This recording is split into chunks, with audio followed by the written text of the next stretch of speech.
करके बताया गया कि लिविंग सिस्टम में पाए जाने वाले ऐसे केमिकल इंटाइटिस जो कि उस लिविंग सिस्टम में किसी वाइटल एक्टिविटीज में क्या हो इन्वॉल्व होते हो और उस लिविंग सेल्स को लिविंग बनाए रहने के लिए जो जो प्रोसेसेस होते हैं उनमें उनका रोल हो, उन सभी केमिकल मॉलिक्यूल्स को कलेक्टिवली आप बायोमोलिक्यूल के नाम से जानते हो। इन सिंपल भाषा में अगर आप समझेंगे in very simple way, they are very essential for the vital activity of a living system. Means without biomolecules a living system cannot perform all those biological functions which are required for the to be that is living. सो ऐसे सारे chemical molecule जो कि बहुत ही essential होते हैं उस living system को living बनाए रखने के लिए और उस लिविंग सिस्टम में होने वाले वेरियस मेटाबॉलिक एक्टिविटीज को परफॉर्म करने के लिए इन सभी मॉलिक्यूल्स की क्या होती है, रिक्वायरमेंट होती है। बायोमोलिक्यूल्स को अगर आप क्वांटिटी के बेसिस पे क्लासीफाई करते हैं तो दो कैटेगरी में क्लासीफाई किया जाता है, एक दैट इज द मैक्रोमोलिक्यूल और दूसरा that is a micromolecule. So on the basis of requirement, इनकी जो रिक्वायरमेंट होती है, जो क्वांटिटी है, उनकी बेसिस पे दो कैटेगरी में डिवाइड कर दिया जाता है। मैक्रो जिनकी ज़्यादा इनकी जिनकी ज़रूरत क्या है ज़्यादा क्वालिटी में होती है, माइक्रो जिनकी ज़रूरत क्या होती है कम क्वांटिटीज में होती है। सो ऐसे मॉलिक्यूल्स जिनकी रिक्वायरमेंट आपकी बॉडी में ज़्यादा क्वांटिटी में हो, ज़्यादा रोल प्ले करते हो, उनको आप बेसिकली मैक्रो बायोमोलिक्यूल के नाम से जानते हो, और जिनका रिक्वायरमेंट कम है, जिनकी क्वांटिटी कम है, उनको आप माइक्रो के नाम से जानते हैं। सो यहाँ पे लिस्ट किया गया है वो सारे बायोमोलिक्यूल जो कि आपकी बॉडी में एक स्पेसिफिक रोल को, फंक्शंस को परफॉर्म करने के लिए क्या है, रिस्पॉन्सिबल होते हैं। सो नंबर पहला है दैट इज द कार्बोहाइड्रेट जो कि सोर्स ऑफ एनर्जी होता है। दैट मीन्स इन एनी किसी भी टाइप्स के लिविंग सिस्टम में प्राइम जो सोर्स ऑफ एनर्जी होता है that is the carbohydrate. Carbohydrate के न होने पे living system secondary source of energy की तरफ क्या करेगा, मूव करेगा। लेकिन कार्बोहाइड्रेट का जो काम होगा basically that is the two provide the energy for vital activities. किसी भी लिविंग सिस्टम में जितने भी मेटाबॉलिक एक्टिविटीज हो रही हैं या फिर दैट इज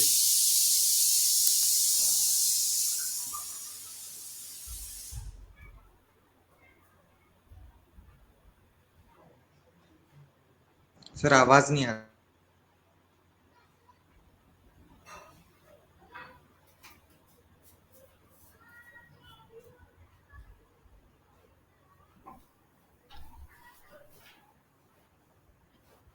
सो प्राइम जो सोर्स होगा that is carbohydrate for the energy के लिए। दूसरा अगर यहाँ पे बात किया जाए प्रोटीन बीच में मॉलिक्यूल्स के आवाज बीच में नहीं आया नेटवर्क। था। हेलो। सर बीच में आवाज नहीं आया था आपका। ओके। सो यहाँ पे डिस्कस कर रहे थे हम लोग बायोमोलिक्यूल्स को लेकर के। बताया गया कि कार्बोहाइड्रेट एक बायोमोलिक्यूल है जो कि सोर्स ऑफ एनर्जी होता है किसी भी लिविंग सिस्टम में। मींस जितनी भी वाइटल ऑर्गन्स को परफॉर्म करने के लिए एनर्जी चाहिए होती है, उस एनर्जी को प्रोवाइड करने वाला या प्रिकर्सर जो मॉलिक्यूल है वो क्या है, दैट इज कार्बोहाइड्रेट है। मींस अगर आपसे इस तरीके से सवाल पूछा जाएगा कि कार्बोहाइड्रेट के न होने से किसी भी लिविंग सिस्टम्स की बॉडी पे क्या इम्पैक्ट पड़ेगा, तो आप बता सकते हैं कि वो जो प्राइम सोर्स ऑफ एनर्जी है वो कार्बोहाइड्रेट होता है। उसके न होने पे उस लिविंग सिस्टम की वर्किंग इफिशियंसी क्या होगी, डल हो जाएगी, मींस कम हो जाएगा। दूसरा है दैट इज द प्रोटीन जो कि रिपेयर और ग्रोथ में पार्टिसिपेट करता है। जब भी किसी भी चाइल्ड का, किसी भी इंडिविजुअल्स का ग्रोइंग फेज में जो ग्रोथ हो रहा होता है वहां पे सबसे ज्यादा कंट्रीब्यूशन किसका होगा, प्रोटीन मॉलिक्यूल का। आपकी बॉडी का कोई भी पार्ट अगर वुंडेड हो गया, दैट मीन्स कट गया है या फिर वहां पे चोट लग गई है, इंजरी हो गया है, तो उस एरिया में जो भी न्यू मसल सेल्स डेवलप होती हैं वहां पे सबसे ज्यादा जो कंट्रीब्यूशन है किसका, that is the protein molecule का। तो protein molecules are involve in the two major feature, that is one is the repair, another is the growth. So growth और रिपेयर दोनों की ही प्रोसेस को परफॉर्म करने के लिए प्रोटीन मॉलिक्यूल क्या होती है, रिक्वायरमेंट होती है। तीसरे नंबर पे है न्यूक्लिक एसिड जो कि कैरेक्टर को ट्रांसफर करता है। हम सभी लोग एक दूसरे से क्या है, डिफरेंट है। इसके पीछे का जो रीजन है that is the nucleic acid, और उस न्यूक्लिक एसिड में डीएनए और डीएनए के अंदर पाए जाने वाले जीन्स। सो बेसिकली ये तीनों मॉलिक्यूल्स को मिलाकर के आप मैक्रो मॉलिक्यूल कैटेगरी में रखते हैं। इसके बाद चौथा है दैट इज लिपिड, और लिपिड मॉलिक्यूल का जो प्राइम फंक्शन है वो क्या है, टेम्परेचर और हीट को रेगुलेट करना, जिसको कि आप थर्मो रेगुलेटर के नाम से क्या है, जानते हैं। मींस ये लिपिड का कंटेंट आपकी बॉडी के टेम्परेचर को रेगुलेट करने में क्या करेगा, हेल्प करेगा। जैसे जिनकी बॉडी में ज्यादा लिपिड का कंटेंट होगा उनको हीट का इफेक्ट ज्यादा दिखेगा, राइट। मतलब उनको गर्मी थोड़ा ज्यादा परेशान करेगी। तो इस तरीके से अगर आप देखेंगे कि कंट्री के अलग अलग रीजन पे जहाँ पे टेम्परेचर का वेरिएशन होता है, उन रीजन, अलग अलग रीजन में पाए जाने वाले जो बॉडीज, मतलब जो इंडिविजुअल्स होते हैं, उनकी बॉडी में फैट का कंटेंट भी क्या होता है, वेरिएशंस होता है। जहाँ पे गर्मी ज़्यादा हो रही होती है वहाँ पे लिपिड कंटेंट कम पाए जाते हैं। जैसे अगर आप केन्या श्रीलंका की बात आप करोगे तो वहाँ की स्किन में पाए जाने वाले लिपिड का कंटेंट क्या होगा, कम होगा। लेकिन आप ऐसे ही साउथ अफ्रीका की तरफ चले जाएंगे या अपने इंडिया में अगर आप जम्मू कश्मीर चले जाएंगे, वहाँ के जो इंडिविजुअल्स होंगे उनकी बॉडी में लिपिड कंटेंट क्या होगा, ज़्यादा होगा। तो ये लिपिड आपकी बॉडी में टेम्परेचर को या हीट को रेगुलेट करने में क्या करता है, हेल्प करता है। नेक्स्ट जो मॉलिक्यूल है ये प्रोटीन का ही डेरिवेटिव्स होता है, अलग से है लेकिन इसको प्रोटीन का ही कंपोनेंट माना जाता है। तो एंजाइम्स जो कि आपके बॉडी में चलने वाले जितने भी आपके बायोकेमिकल रिएक्शंस होते हैं, उन बायोकेमिकल रिएक्शंस को कैटालाइज करने के लिए जिस किसी भी मॉलिक्यूल्स की रिक्वायरमेंट है उसको आप एंजाइम या बायोकैटालिस्ट के नाम से जानते हैं। विटामिन ये आपका ट्रेस एलिमेंट में आता है, इनकी रिक्वायरमेंट बहुत कम होती है but they are essential for the growth and survival. अगर किसी भी इंडिविजुअल्स की बॉडी में विटामिन की कमी हो जाए तो उसको कुछ न कुछ डिजीज हो जाता है। तो ये ट्रेस एलिमेंट जरूर होते हैं, बहुत कम मात्रा में पाए जाते हैं, लेकिन इनकी जरूरत क्या होती है, ज्यादा होती है। प्राइमरी और सेकेंडरी मेटाबोलाइट्स ये प्लांट के लिए भी होते हैं और एनिमल्स के लिए भी होते हैं। प्राइमरी मेटाबोलाइट्स वो होते हैं जो कि इंडिविजुअल्स की बॉडी में बनती है और उसे खुद को क्या करना हो, यूटिलाइज करना होता है। जैसे फॉर एग्जांपल आपकी बॉडी में क्या बन रहा है, मान लीजिए यहाँ पे क्या है, ग्लूकोज है, और इस ग्लूकोज से आपने क्या बनाया, दैट इज द पायरुवेट बना दिया, पायरुविक एसिड बना दिया, और ये प्रोसेस क्या कहलाई, दैट इज द ग्लाइकोलाइसिस। तो ये पायरुविक एसिड फर्दर आपको क्या है, यूज में है। मतलब अभी ये जाएगा कहाँ पे, that is the TCA cycle में, और टीसीए साइकिल से फिर कहाँ पे जाएगा, that is the electron transport chain system में, राइट। तो ऐसे मॉलिक्यूल्स जो कि आपकी बॉडी में कैटाबॉलिज्म या एनाबॉलिज्म रिएक्शंस के दौरान क्या होते हैं, बनते हैं, और आपकी ही बॉडी में वो क्या होते हैं, यूज हो जाते हैं, उन सभी को आप प्राइमरी मेटाबोलाइट्स के नाम से जानते हो। एग्जाम्पल के तौर पे आप किसी भी मेटाबॉलिज्म में कोई भी इंटरमीडिएट मॉलिक्यूल होगा जो कि यूज हो रहा है, उसका एग्जाम्पल आप कोट कर सकते हो। ग्लूकोज है, ग्लूकोज 6 फॉस्फेट है, फ्रक्टोज है, इस तरीके से जो मॉलिक्यूल है वो क्या है, प्राइमरी मेटाबोलाइट्स है। सेकेंडरी मेटाबोलाइट्स वो होते हैं जो कि इंडिविजुअल्स की बॉडी में बनेगा तो जरूर, लेकिन उसे उसकी लाइफ को कंटेन करने के लिए या सस्टेन करने के लिए जरूरत उसकी नहीं होती है। Like as antibiotics, right. Antibiotics जो होते हैं वो बैक्टीरियल सेल्स के द्वारा क्या होते हैं, बनते हैं, और ये एंटीबायोटिक की जरूरत उस बैक्टीरिया को खुद की लाइफ को सर्वाइव करने के लिए नहीं होता है। ये सब क्या है, आपके एंटीबायोटिक्स है। प्लांट में बहुत सारे रूट एग्जीड्यूट्स निकलते हैं जो कि रूट के पेरीफेरी में निकल जाते हैं, और उस रूट एग्जीड्यूट में बहुत सारे न्यूट्रिएंट मॉलिक्यूल होते हैं, लेकिन प्लांट को उसकी जरूरत नहीं होती है। हमारी भी बॉडी में बहुत सारे सेकेंडरी मेटाबॉलाइट्स बनते हैं जो कि हमें ज़रूरत नहीं होती है, लेकिन उनको डिराइव्स करके या उनके डेरिवेटिव कंपाउंड्स को कुछ अलग अलग क्या होता है, यूजेज होते हैं, राइट। सो इंडिविजुअल्स की बॉडी में बनने वाले ऐसे केमिकल इंटाइटिडीज या मॉलिक्यूल जो कि उस इंडिविजुअल्स के लाइफ को सस्टेन करने के लिए रिक्वायरमेंट ना हो, उन सभी मॉलिक्यूल्स को आप सेकेंडरी मेटाबोलाइट्स के नाम से जानते हैं। So this is the brief of biomolecules. कितने डिफरेंट टाइप्स के बायोमोलिक्यूल्स हैं, उनका प्राइम फंक्शन क्या है, ये आपको यहाँ पे एक समरी दे दिया गया। और अब हम लोग वन बाय वन ये सारा सब कुछ आपके सिलेबस में पढ़ना है। इन सभी को ही आपको डिटेल में इनके स्ट्रक्चर के बारे में, इनके फंक्शन के बारे में और इनके मेटाबॉलिज्म के बारे में क्या है, पढ़ना है। जिसमें से ज़्यादा जो इम्फेसाइज किया गया आपके सिलेबस में वो है कार्बोहाइड्रेट। इसका पूरा आपको मेटाबॉलिज्म भी पढ़ना है और इसका पूरा सिंथेसिस भी पढ़नी है। दूसरा प्रोटीन, तीसरा न्यूक्लिक एसिड, और इसके बाद आपका ये एंजाइम्स। ये 4 मॉलिक्यूल्स आपको बहुत डिटेल में पढ़ने हैं। बाकी सारे मॉलिक्यूल्स आपको उनके फंक्शन और उनके स्ट्रक्चर के बारे में डिस्कस करना है और जानना है। सो यहाँ पर आपने देखा कि जो बायोमॉलिक्यूल्स हैं उनका क्या कॉन्सेप्ट होता है, कौन कौन से बायोमॉलिक्यूल्स आपकी बॉडी में पाए जाते हैं, और उनका क्लासिफिकेशन जो है वो किस तरीके से किया जाता है, उनका प्राइम फंक्शन क्या होता है। सो मूव करेंगे यहाँ पे क्लासिफिकेशंस पे, और आपको यहाँ पे ये स्लाइड जो दिख रही है बायोमॉलिक्यूल्स का, इस बायोमोलिक्यूल्स में आपको दिखाया जा रहा है कि पहले इनिशियली उसको नेचर के बेसिस पे क्लासिफाई किया गया, दैट इज ऑर्गेनिक और इनऑर्गेनिक। ये दो पार्ट हैं यहाँ पे। ऑर्गेनिक मॉलिक्यूल्स में या बायोमोलिक्यूल्स को फर्दर 2 कैटेगरी में डिवाइड किया गया, दैट इज मैक्रोमोलिक्यूल्स और माइक्रोमोलिक्यूल्स। माइक्रोमोलिक्यूल्स में यहाँ पे 3 कैटेगरी आपको दिख रही है, that is number 1 polysaccharide means carbohydrate, दूसरा पॉलीन्यूक्लियोटाइड मीन्स न्यूक्लिक एसिड, तीसरा यहाँ पे दिख रहा है that is the protein. So polynucleotide means polypeptide. तो ये 3 आपके क्या है, मैक्रोमोलिक्यूल्स होते हैं। ये कार्बोहाइड्रेट है, ये न्यूक्लिक एसिड है, ये क्या है आपका दैट इज प्रोटीन है। तो ये इनके पॉलीमर के फॉर्म है जो कि आपको दे रखे हैं। तो कभी कभी आपको इस तरीके से भी कन्फ्यूजन बनाने के लिए दे देता है। तो यहाँ पे आप लिख लीजिए कि ये क्या होगा, पॉलीपेप्टाइड का मतलब प्रोटीन, और न्यूक्लियोटाइड का मतलब न्यूक्लिक एसिड, और ये क्या है आपका, दैट इज अ कार्बोहाइड्रेट। सो इस तरीके से ये सारे बायोमोलिक्यूल्स हैं और इनके मोनोमर यूनिट आपको यहाँ पे दे रखे हैं। जैसे पॉलीसेकेराइड जो है वो क्या है, दैट इज अ पॉलीसेकेराइड जो है वो क्या है, कॉम्प्लेक्स मॉलिक्यूल है। उनका सिंपल जो मॉलिक्यूल होगा वो क्या होगा, शुगर, जिसको कि आप नॉर्मली ग्लूकोज के नाम से भी क्या कर सकते हैं, जानते हैं। तो ग्लूकोज एक क्या है, मोनोमर मॉलिक्यूल है। ऐसे ही ढेर सारे अमीनो एसिड्स मिलकर क्या बनाएंगे, दैट इज द पॉलीपेप्टाइड बनाएंगे या प्रोटीन बनाएंगे। तो amino acids are the precursor of a protein. Similarly nucleotides are the precursor of, that is the nucleic acid means DNA और आरएनए। तो ये आपके मैक्रोमोलिक्यूल्स का क्लासिफिकेशन है, जिसमें आपने यहाँ पे देखा कि पॉलीसेकेराइड मीन्स कार्बोहाइड्रेट है, पॉलीन्यूक्लियोटाइड मीन्स न्यूक्लिक एसिड है, पॉलीपेप्टाइड मीन्स प्रोटीन है। ये तीन आपके मॉलिक्यूल्स कैसे हैं, मैक्रो में। माइक्रो की अगर बात की जाए तो लिपिड मॉलिक्यूल है। लिपिड खुद फर्दर दो कंपोनेंट से मिलकर बना होता है, फैटी एसिड से और ग्लिसरॉल से। ये सब कुछ आपको आगे डिटेल में भी पढ़ना है। फैटी एसिड में दो कैटेगरी है, दैट इज सैचुरेटेड और अनसैचुरेटेड। जहाँ कहीं पे भी कार्बन में सिंगल सिंगल बॉन्ड होगा उसको आप सैचुरेटेड बोलेंगे, और अगर सिंगल के अलावा डबल बॉन्ड या फिर कार्बन ट्रिपल बॉन्ड आपको दिखाई देगा तो ऐसे फैटी एसिड को आप अनसैचुरेटेड फैटी एसिड के नाम से जानते हैं। तो ये आपको डिटेल में ही पढ़ना है। यहाँ पे फिर मेटाबोलाइट्स है, सेकेंडरी मेटाबोलाइट्स, जिसका एग्जांपल आपको दिया गया, एल्केलॉइड्स, फेनोलिक कंपाउंड्स, टार्पिन एटसेट्रा, और इसेंशियल ऑयल या टॉक्सिन एंड लैक्टिन्स। तो ये सब आपके क्या हैं, अलग अलग सेकेंडरी मेटाबोलाइट्स के क्या है, एग्जाम्पल्स होते हैं। इसके बाद यहाँ पे इनऑर्गेनिक में आपको दिया गया prime element, macro element and trace element. यहाँ से भी सवाल आपके पूछे जाते हैं। प्राइम एलिमेंट का मतलब जिनसे जिनके बगैर कोई बायोमोलिक्यूल्स हो ही नहीं सकता है। तो कौन कौन से हैं, कार्बन है, हाइड्रोजन है, ऑक्सीजन है।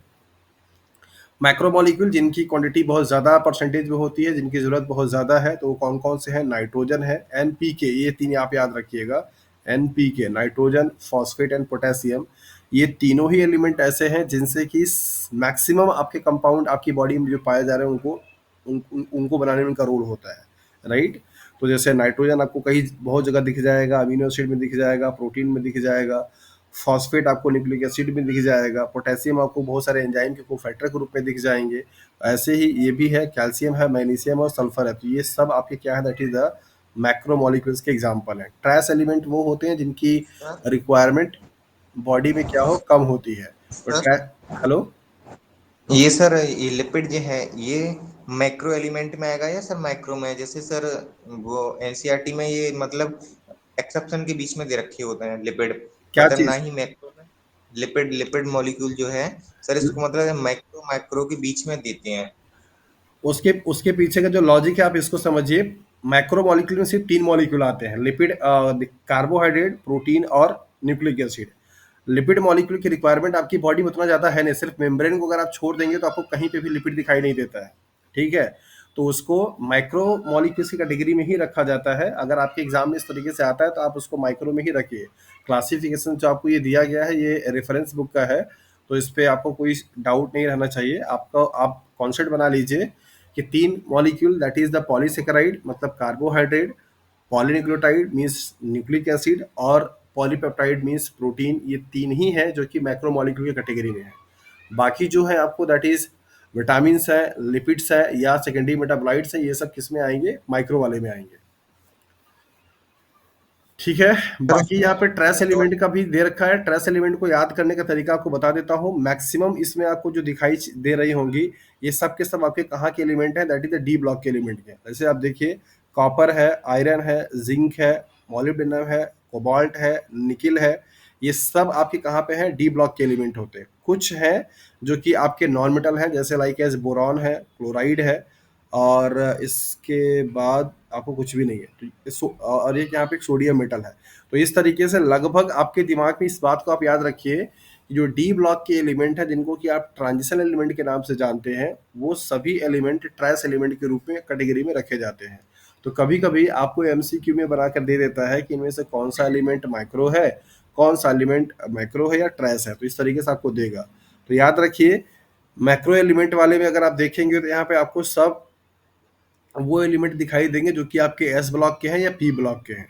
कोई भी डी ब्लॉक के एलिमेंट नहीं है। देखिए, नाइट्रोजन है, फॉस्फेट है, पोटेशियम है, कैल्शियम है, मैग्नीशियम है और सल्फर है। ये दोनों ही एस और पी ब्लॉक के ही एलिमेंट है। जबकि यहाँ पे अगर आप देखेंगे तो सिर्फ इसको छोड़ दिया जाए और ये छोड़ दिया जाए तो ये बाकी सब आपको जो दिखाई देंगे डी ब्लॉक के एलिमेंट दिखाई देते हैं। एक इसको भी छोड़ दें, तीन एलिमेंट को छोड़ करके आपको सब डी ब्लॉक के एलिमेंट यहाँ पे देखने को मिलेंगे। तो ये था आपका बायोमोलिक्यूल्स का एक क्लासिफिकेशन। और यहाँ से सवाल आपके जो बनेंगे वो इसी तरीके से कि कौन सा मॉलिक्यूल्स को आप मैक्रो में या मैक्रो में रखेंगे। तो मैक्रो वर्ड जहाँ यूज होगा इसका मतलब क्वांटिटी ज़्यादा होगी, माइक्रो वर्ड जहाँ पे यूज होगा इसका मतलब क्वांटिटी वहाँ पे क्या होगी, कम होगी। सो आते हैं कार्बोहाइड्रेट पे, और ये आपकी बॉडी में पाया जाने वाला बहुत ही ज़्यादा क्रूशियल रोल प्ले करने वाला एक बायोमोलिक्यूल है।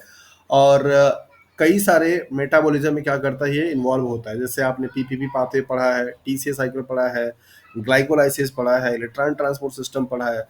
बहुत सारे ऐसे पाथवेज हैं जो कि कार्बोहाइड्रेट को ग्लाइकोलाइसिस के लिए चलती है, ग्लूकोनेसिस के लिए चलता है, ग्लाइकोजेनेसिस के लिए प्रोसेस चलती है। तो ये सब कार्बोहाइड्रेट के लिए ही चलने वाले क्या है, that is the metabolic reactions होते हैं। तो कार्बोहाइड्रेट आपके या हमारी बॉडी में पाया जाने वाला एक ऐसा बायोमोलिक्यूल होता है जिसका इम्पोर्टेंस बहुत ही ज़्यादा है, और इसको बनाने के लिए, इसको मेटाबोलाइज करने के लिए हमारी बॉडी में बहुत टाइप के क्या होते हैं, रिएक्शंस चलते हैं। तो आइए समझते हैं कार्बोहाइड्रेट को कि कार्बोहाइड्रेट एक्चुअली में क्या है और किस तरीके से इसका पूरा स्ट्रक्चर है, फंक्शन है, क्या क्या इसके बारे में इंफॉर्मेशन हमें जाननी चाहिए।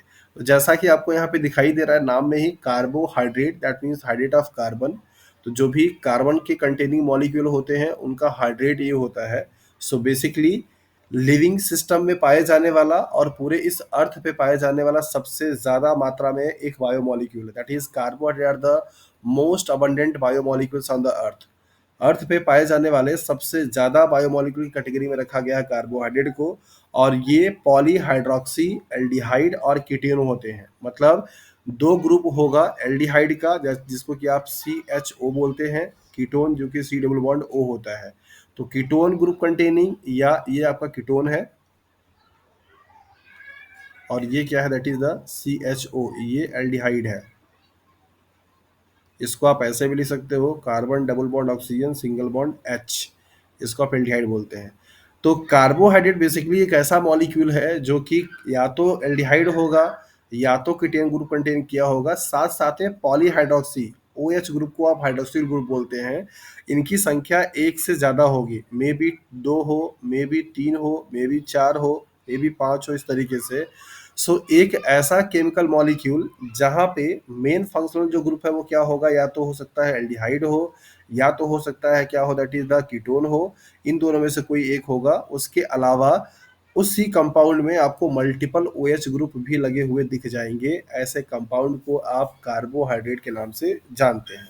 सो carbohydrate chemically can be defined as, that is polyhydroxyaldehyde or ketone, a compound having multiple hydroxyl group means OH group having aldehyde और ketone as a main group।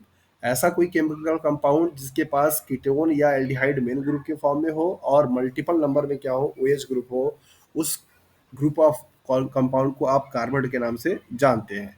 Carbohydrate का जो जनरल इम्पिरिकल फॉर्मूला है वो CH2O का whole n है। ये formula आपको बताता है कि किसी भी कार्बोहाइड्रेट के लिए जो कार्बन का संख्या होगा और हाइड्रोजन का संख्या होगा और ऑक्सीजन की जो संख्या होगी, उनमें रिलेशन कैसा होगा, आप यहाँ पे देखिए। तो carbon is two hydrogen is two, sorry, अगर यहाँ पे कार्बन को दिखा रखा जाए तो कार्बन का नंबर कितना होगा, दैट इज 1 होगा। हाइड्रोजन कितना होगा, दैट इज 2 होगा। ऑक्सीजन कितना होगा, 1 होगा। तो 1:2:1 के रेशियो में कार्बन, हाइड्रोजन, ऑक्सीजन क्या होंगे, प्रेजेंट होंगे किसी भी कार्बोहाइड्रेट के मॉलिक्यूल में। This is called empirical formula.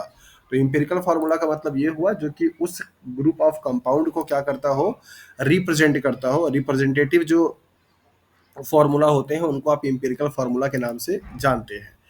तो बेसिकली यहाँ पर आपको दिखाया गया कि कार्बोहाइड्रेट में ये तीन जो एलिमेंट लगे हुए हैं, दैट इज कार्बन, हाइड्रोजन और ऑक्सीजन, इनमें रेशियो जो देखने को आपको मिलता है वो कैसा, 1:2:1। मतलब एक क्या होगा, कार्बन होगा, तो दो आपके क्या होंगे, हाइड्रोजन होंगे, और एक क्या होगा, ऑक्सीजन होगा। यहाँ पे n जो है वो n क्या है, नंबर ऑफ कार्बन है। तो अगर यहाँ पे n की वैल्यू मैं 3 रख दूं तो इस फॉर्मूले में को रख करके आप बताइए कि फॉर्मूला क्या बनेगा। तो देखिए, जहाँ पे n की वैल्यू 3 होगी, फॉर्मूला क्या बन जाएगा, C3H2 × 3 एंड O3। मतलब फॉर्मूला क्या बना, C3H6O3। और अगर यहाँ पे n की वैल्यू क्या रख दिया जाए, दैट इज द 6 रख दिया जाए, तो फॉर्मूला क्या बन जाएगा, C6H2 × 6 और O6। इसका मतलब फॉर्मूला क्या बनेगा, C6H12O6। सो नॉर्मली ऐसे रिप्रेजेंटेटिव फार्मूले को आप इंपिरिकल फार्मूला के नाम से जानते हैं। तो कार्बोहाइड्रेट का इंपिरिकल फार्मूला क्या है, दैट इज व्हाट, CH2O का होल n, मतलब जहां पे n क्या होगा, नंबर ऑफ कार्बन, और किसी भी कार्बोहाइड्रेट में कार्बन का जो नंबर होगा वो ऑक्सीजन के बराबर होगा, और हाइड्रोजन से क्या होगा, मतलब हाइड्रोजन क्या होगा, जस्ट डबल होगा। सेम वैसा ही जैसा कि आपको वाटर मॉलिक्यूल में देखने को मिलता है। वाटर मॉलिक्यूल में H2O की फॉर्मूला में ऑक्सीजन और हाइड्रोजन में रिलेशन किसका है, 2:1 का। सेम वही रिलेशन आपको कार्बोहाइड्रेट में भी देखने को मिलेगा, ऑक्सीजन और हाइड्रोजन के बीच में। तो इस तरीके से इंपेरिकल फार्मूला आप याद रखिए, उसके बेसिस पे किसी भी मॉलिक्यूल को आप कैटेगराइज कर सकते हैं वो कार्बोहाइड्रेट है या नहीं है। हालांकि इस फार्मूले का भी क्या है, एक्सेप्शंस है, ये यूनिवर्सल फार्मूला यहाँ पे नहीं है। बताया जा रहा है स्टेटमेंट आपको दे करके, biomolecules consisting of a carbon, hydrogen and oxygen atoms usually with hydrogen oxygen atom ratio of 2:1 as in water. ऐसे मॉलिक्यूल जिनमें कार्बन हो, ऑक्सीजन हो, हाइड्रोजन हो, और वहां पे कार्बन और हाइड्रोजन और ऑक्सीजन का जो रेशियो हो कैसा हो, 2:1 का, जैसा कि वाटर में देखने को मिलता है। इंपॉर्टेंट पॉइंट यहाँ पे ये है, that is however not all carbohydrate confirm to this precise stoichiometric definition. मतलब ऐसा कोई जरूरी नहीं है कि जितने मॉलिक्यूल आपके इस फॉर्मूले को फॉलो करेंगे वही सिर्फ क्या होंगे, कार्बोहाइड्रेट होंगे। इस बात की कोई गारंटी यहाँ पे नहीं है। दिया गया आपको यूरेनिक एसिड और डीऑक्सी शुगर सच एज सिकोज, ये सब इस फॉर्मूले के क्या है, एक्सेप्शंस है। मतलब ये ऐसे हैं जो कि फॉर्मूले में तो नहीं बैठते, लेकिन इनका नेचर कैसा है, that is the carbohydrate nature के होते हैं। दूसरा लाइन यहाँ पे दिया जा रहा है, not all the chemical that do confirm this definition automatically classified as a carbohydrate. ऐसा भी कोई जरूरी नहीं है कि जितने सारे केमिकल कंपाउंड इस फॉर्मूले को फॉलो करते हैं वो सब के सब कार्बोहाइड्रेट ही होंगे। एग्जाम्पल के तौर पे आपको दिया गया फॉर्मल्डिहाइड और एसिटिक एसिड, ये सब एग्जाम्पल आपको यहाँ पे नीचे दिख रखे हैं। फॉर्मल्डिहाइड में देखिए रेशियो किसका है, यहाँ पे कार्बन का नंबर 1 है, हाइड्रोजन का नंबर 2 है, ऑक्सीजन का नंबर 1 है। तो ये जो फॉर्मूला आपने ऊपर देखा था, इस फॉर्मूले को ये प्रॉपर तरीके से क्या करता है, फॉलो करता है। दैट इज कार्बन, हाइड्रोजन और ऑक्सीजन, यहाँ पे रेशियो देखिए 1:2:1 है, लेकिन फिर भी ये एक कार्बोहाइड्रेट का एग्जाम्पल नहीं है। एसिटिक एसिड में अगर आप देखेंगे तो यहाँ पे भी आपको वही दिखाई देगा, कार्बन का संख्या यहाँ पे बेसिकली आपको क्या है, 1 और 2, यहाँ पे भी कार्बन, तो 2 कार्बन, हाइड्रोजन यहाँ पे 4 है, ऑक्सीजन यहाँ पे क्या है, 2 है। तो ये भी कार्बोहाइड्रेट के स्टाइक्योमेट्री फॉर्मूलों को फॉलो करता है, but it is not a carbohydrate. So ये दोनों ही एग्जाम्पल आपको ये स्टेटमेंट बताते हैं कि ज़रूरी नहीं है कि जो इस फॉर्मूले को फॉलो करे या कोई केमिकल कंपाउंड इस फॉर्मूले में फिट बैठ जाए वो ऑटोमेटिकली कार्बोहाइड्रेट ही क्लासिफाई किया जाएगा। This is not a compulsory, this is not a rule. दूसरा यहाँ पे अगर एग्जाम्पल आप देखेंगे तो बेसिकली ये कार्बोहाइड्रेट के फॉर्मूले को फॉलो नहीं कर रहे हैं। लाइक एज व्हाट, यहाँ पे देखिए कार्बन की संख्या 1 है, 2 है, 3 है, 4 है, 5 है। इस तरीके से यहाँ पे 5 क्या है, आपकी कार्बन है, 1 2 3 4 5 क्या है, ऑक्सीजन है। हाइड्रोजन यहाँ पे कितना है, 1 है, 2 है, 3 है, एक यहाँ पे 4 है, एक यहाँ पे 5 है, एक 6 है। तो ये बेसिकली फॉर्मूले को फॉलो नहीं कर रहा है। नॉर्मली होना कितना चाहिए था, C5H10O5, राइट, लेकिन यहाँ पे कितना है, H6 ही दिखाई दे रहा है आपको। उसके बावजूद भी बेसिकली क्या है, ये कार्बोहाइड्रेट है। यहाँ पे भी आप देख सकते हैं, एक कार्बन यहाँ है, एक कार्बन यहाँ है, एक कार्बन यहाँ है, एक कार्बन यहाँ है, एक कार्बन यहाँ पे है, और एक कार्बन यहाँ पे भी है। तो 1 2 3 4 5 6, 6 कार्बन हो गए। ऑक्सीजन देखिए यहाँ पे 2 ऑक्सीजन हो गया, 3 ऑक्सीजन हो गया, 4 हो गया, 5 हो गया, 6 हो गया, 7 हो गया। यहाँ पे ऑक्सीजन की संख्या कितनी हो गई, 7 हो गई। मतलब C6 है और H और O7 है। मतलब ये फॉर्मूले को फॉलो नहीं करा, लेकिन फिर भी क्या है, आपका ये कार्बोहाइड्रेट का एक एग्जाम्पल है। Uronic acid is also a carbohydrate. So basically आपको दोनों टाइप के एग्जाम्पल्स को याद रखना है। ऐसे भी कंपाउंड जो कि फॉर्मूले को फॉलो नहीं करते लेकिन फिर भी क्या है, आपके कार्बोहाइड्रेट है। ऐसे भी कंपाउंड जो कि फॉर्मूले में फिट तो बैठते हैं but they are not a real or true carbohydrate. So uronic acid बहुत ही ज़्यादा कंफ्यूज करने वाला क्वेश्चन है, और ये कई बार एग्जाम में सवाल आपके पूछा गया है कि इनमें से कौन सर सा। मुझे एक डाउट है। हाँ, सर ये फ्यूकोस में बीच में एच आएगा ना, जहाँ जहाँ हमने ओ एच लगा है वहां पर एच भी तो आना चाहिए ना, सी के साथ। यहाँ पे बोल रही हैं। तभी। हाँ, उसकी वैलेंसी 4 होने के लिए इसमें चलिए एच ठीक है, होना चाहिए ना। अब ठीक है। हाँ, और ये ओ एक और एच आएगा यहाँ बीच में, कहाँ ये पे? ओ एच की जो जो ये वाला? ऊपर वाला सेकेंड ओ एच है ना, ऊपर वाला सेकेंड ओ एच, उसके नीचे भी एक और एच आएगा। ये इसके नीचे लगाया है, इसके बाजू वाले के भी नीचे। एक मिनट में रब कर दे रहा हूँ, फिर आपको बताता हूँ।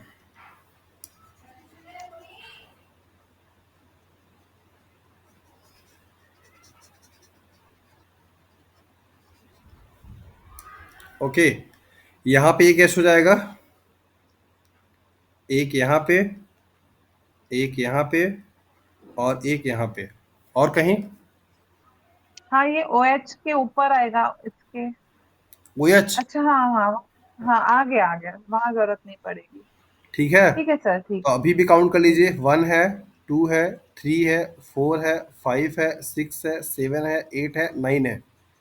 और यहाँ पे ऑक्सीजन कितना दिखाई दे रहा है आपको? पाँच। तो फॉर्मूले के अकॉर्डिंग C5H10 और O5 होना चाहिए। ठीक है, तो कार्बन यहाँ पे one, two, three, four, five.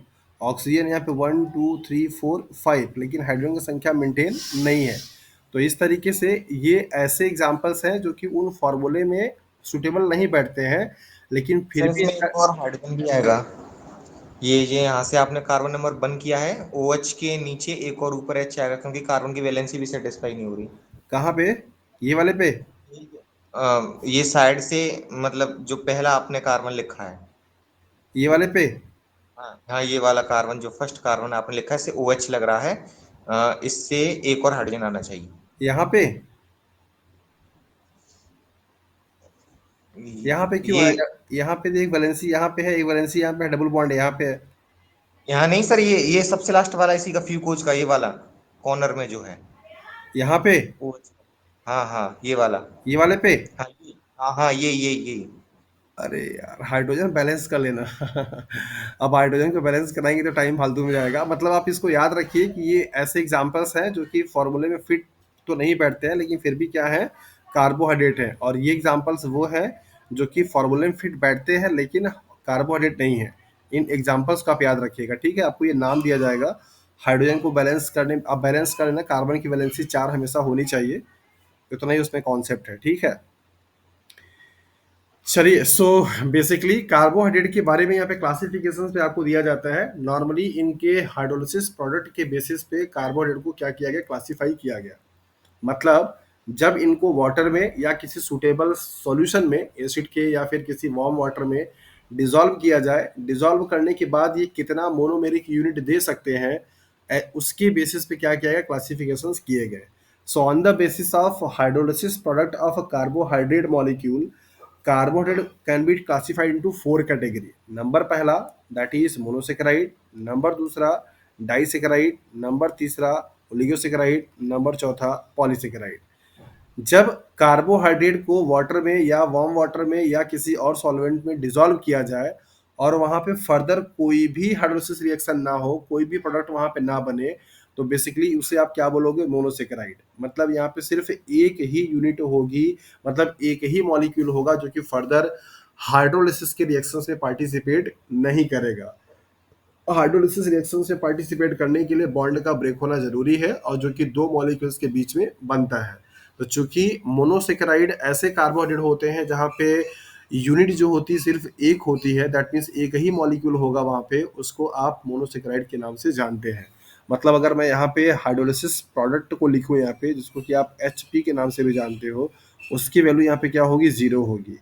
Similarly जब कार्बोहाइड्रेट को क्या किया जाए, वाटर में डिजोल्व किया जाए और HP की वैल्यू कितनी आ जाए, दैट इज टू आ जाए, मतलब दो मॉलिक्यूल्स यहाँ पे हो, और उस मॉलिक्यूल को आप बोलते हैं दैट इज द डाइसेकेराइड। तो ऐसे कार्बोहाइड्रेट के मॉलिक्यूल जहाँ पे दो मोनोमेरिक यूनिट मिलकर के बने हुए हों। वो मोनोमेरिक यूनिट कुछ भी हो सकते हैं, ग्लूकोज हो सकता है, फ्रक्टोज हो सकता है, लैक्टेज हो सकता है, इस तरीके से। तो बेसिकली जो भी कार्बोहाइड्रेट के मॉलिक्यूल जिनमें हाइड्रोलिसिस करने पे दो मोनोमेरिक यूनिट आपको क्या मिले, ऑब्टेन्ड हो, उन कार्बोहाइड्रेट को आप डाइसेकेराइड के नाम से जानते हो। तीसरा यहाँ पे कैटेगरी दिया गया है दैट इज ओलिगोसेकेराइड का, मतलब 2 से लेकर के 10 के बीच में अगर आपको नंबर मिलता है तो उसको आप क्या बोलोगे, दैट इज ओलिगोसेकेराइड। या पॉलीसेकेराइड को अगर आप बोलेंगे दैट इज 10 से लेकर के 1000 तक के बीच में जो भी मिल जाए आपको कोई भी नंबर, वो क्या होगा, पॉलीसेकेराइड। सो सिंपल भाषा में अगर आप समझेंगे तो क्या कि मोनोसेकेराइड ऐसे कार्बोहाइड्रेट होते हैं जो कि सिंगल यूनिट से मिलकर के बने होते हैं, डाइसेकेराइड ऐसे होते हैं जो कि 2 यूनिट से मिलकर के बने होते हैं, ओलिगोसेकेराइड जो होते हैं वो 2 से ज़्यादा, मतलब 3, 4, 5, 6, 7, 8, 9 कुछ भी हो सकता है इनकी संख्या। और पॉलीसेकेराइड 10 से ऊपर कुछ भी नंबर आपका 200, 400, 500, 1000, 2000 कुछ भी हो सकते हैं। तो इनके मोनोमेरिक यूनिट के नंबर के बेसिस पे कार्बोहाइड्रेट को क्या किया गया, 4 कैटेगरी में क्लासिफाई किया गया है। तो यहाँ पर आपको इस क्लासिफिकेशंस का टेबल दिया गया, उनके कुछ एग्जाम्पल भी आपको यहाँ पे दिए गए हैं। इन एग्जाम्पल्स को आप अच्छे से याद रखिए। मोनोसेकेराइड का एग्जाम्पल आपको ग्लूकोज है, फ्रक्टोज है, गैलेक्टोज है, ये सब आपके एग्जाम्पल मोनोसेकेराइड्स के हैं। मतलब अगर आप इनको हाइड्रोलिसिस कराएंगे तो ये फर्दर ब्रेक डाउन नहीं होंगे। डाइसेकेराइड में सुक्रोज है, लैक्टोज है, माल्टोज है, ये सब आपके डाइसेकेराइड की मॉलिक्यूल हैं। अगर आप इसको क्या करोगे, वाटर में डिजोल्व करोगे तो ये क्या होगा, दो मॉलिक्यूल्स में क्या होगा, कन्वर्ट हो जाएगा, मतलब मोनोसेकेराइड्स के। ऐसे ही लैक्टोज भी क्या होगा, दो मोनोसेकेराइड में क्या होगा, कन्वर्ट हो जाएगा। ओलिगोसेकेराइड में रैफिनोज है और स्टाइकोज है। सो ये दोनों ही एग्जांपल्स आपके किसके हैं, दैट इज ओलिगोसेकेराइड्स के। और ये एग्जांपल सबसे ज्यादा पूछा जाता है रैफिनोज का। पूछा जाएगा कि ओलिगोसेकेराइड का एग्जांपल क्या है, और इस तरीके से पूछे जाते हैं। वैसे तो पूरे कार्बोहाइड्रेट में सबसे ज्यादा जो इंटरेस्ट है मेरा वो सुक्रोज पे, लैक्टोज पे और माल्टोज पे, क्योंकि इन तीनों का ही आपसे लिंकेज, इन तीनों का ही फंक्शन और इन तीनों का ही अकरेंस आपसे पूछा जाता है कि क्या इनका सोर्स है, क्या इनका काम है और किस तरीके से लिंकेज यहाँ पे देखने को मिलता है। लिंकेज से मेरा मतलब है कि कौन कौन से मोनोमेरिक यूनिट मिलकर के बने हैं और उनमें कौन सा केमिकल बॉन्ड है, राइट। पॉलीसेकेराइड का एग्जांपल जैसा कि आप जानते हैं अच्छे तरीके से, स्टार्च है, ग्लाइकोजन है, सेलुलोज है और काइटिन भी है, पेप्टाइडोग्लाइकॉन भी है। ये सब भी एग्जांपल किसके हैं, पॉलीसेकेराइड्स के। अलग अलग फंक्शंस को परफॉर्म करते हैं। इनको भी आपको आगे पढ़ना है, जिनको दो कैटेगरी में डिवाइड की जाती है, structural and functional. So this is the classifications of carbohydrate based on the hydrolysis product of carbohydrate molecule. जब कार्बोहाइड्रेट को क्या किया जाए, हाइड्रोलिसिस कराई जाए, मीन वाटर मॉलिक्यूल के साथ में क्या कराया जाए, रिएक्शंस कराया जाए, तो उस रिएक्शंस के प्रोडक्ट के बेसिस पे इनको क्लासीफाई किया गया। तो आते हैं मोनोसेकेराइड मॉलिक्यूल्स पे कि मोनोसेकेराइड का मॉलिक्यूल जो है वो किस तरीके से प्रॉपर्टी को शो करता है, क्या क्या चीज़ें होती हैं। सो टेक्निकली अगर आप देखेंगे तो पूरे कार्बन के जितने भी क्लासिफिकेशन है उनमें सबसे सिंपलेस्ट जो फॉर्म है वो कौन सा है, दैट इज द मोनोसेकेराइड्स है। तो simplest form of a sugar and the most basic unit monomer from which all carbohydrates are build. यही सबसे सिंपल यूनिट है, सबसे बेसिक यूनिट है और सबसे सिंपल फॉर्म भी है। सारे जितने भी कार्बोहाइड्रेट्स आप आगे पढ़ोगे, डाइसेकेराइड, ओलिगोसेकेराइड या पॉलीसेकेराइड, उन सभी का सिंथेसिस या दैट इज बायोसिंथेसिस जो होती है वो इन्हीं सिंपल शुगर से ही मिलकर के होता है। They are colourless, water soluble and crystalline solid. मतलब इनका नेचर कैसा होगा, क्रिस्टलाइन सॉलिड होगा। अगर आपने केमिस्ट्री में पढ़ा है तो दो तरीके के सॉलिड होते हैं, अमार्फस सॉलिड और क्रिस्टलाइन सॉलिड। तो क्रिस्टलाइन सॉलिड का मतलब हो जाता है कि बेसिकली ये क्रिस्टल्स के फॉर्म में होते हैं, इनका ज्योमेट्री एक प्रॉपर ज्योमेट्रिकल शेप परफॉर्म करता है और ये इनका एक प्रॉपर क्या होता है, ज्योमेट्री होती है। तो ऐसे मॉलिक्यूल्स को आप क्या बोलते हो, that is the crystalline solid. जैसे ये आपको स्ट्रक्चर जो दिखाई दे रहा है ये एक क्रिस्टलाइन सॉलिड का क्या है, एग्जाम्पल है।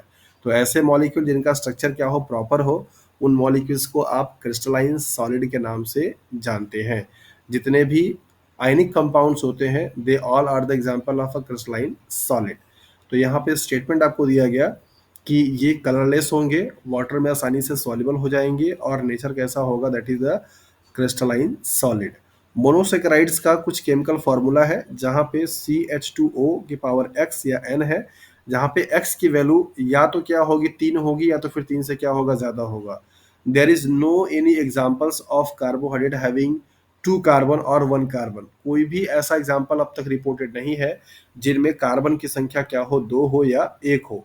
सबसे लोएस्ट और सबसे सिंपलेस्ट जो कार्बोहाइड्रेट होगा उसमें कार्बन के नंबर कितने होंगे, दैट इज द 3 होंगे। या तो 3 होगा या तो 3 से क्या होगा, ज्यादा होगा। ये जो साइन है बेसिकली इस तरीके से ये बताता है इज ग्रेटर देन या तो इक्वल, या तो 3 से क्या होगा, ज्यादा होगा, या तो 3 3 के क्या होगा, बराबर होगा। सो इस बात को आप याद रखिए। आपसे ये भी सवाल पूछे जाते हैं कि मोनोसेकेराइड्स में या कार्बोहाइड्रेट्स में मिनिमम नंबर ऑफ कार्बन क्या हो सकता है पॉसिबली, तो आपको वहां पे बताना होगा कि मिनिमम जो नंबर होगा वो क्या होगा, 3 होगा। मतलब 3 से कम नंबर ऑफ कार्बन के साथ में कोई भी कार्बोनेट का एग्जाम्पल अब तक रिपोर्ट नहीं किया गया है। सो कार्बन के नंबर के बेसिस पे मोनोसेकेराइड्स को कुछ इस तरीके से क्लासिफाई करते हैं। 3 नंबर अगर कार्बन होगा तो ट्राइओज, 4 नंबर कार्बन होगा तो टेट्रोज, 5 होगा तो पेंटोज, 6 होगा तो हेक्सोज, 7 होगा तो हेप्टोज एंड सो ऑन। इस तरीके से ऑक्टेज, नोनेज, डेकेन इस तरीके से बोला जाता है। हालांकि 7 नंबर तक के कार्बोनेट आपको देखने को ज्यादा मिल जाते हैं। तो यहाँ पर आपको दिखाया जा रहा है मोनोसेकेराइड्स और नंबर ऑफ कार्बन के बेसिस पे। दूसरा, जब अगर एल्डिहाइड ग्रुप हो तो उनको क्या बोलेंगे, एल्डोज बोलेंगे, और अगर कीटोन ग्रुप हो तो क्या बोलेंगे, कीटोज बोलेंगे। तो एल्डोज और कीटोज, इनका ये जो सफिक्स वाला नेम है based on the that is the aldehyde and ketone group. अगर ग्रुप होगा एल्डिहाइड तो वहां पे नाम आएगा एल्डोज, और ग्रुप होगा कीटोन तो नाम आएगा कीटोज।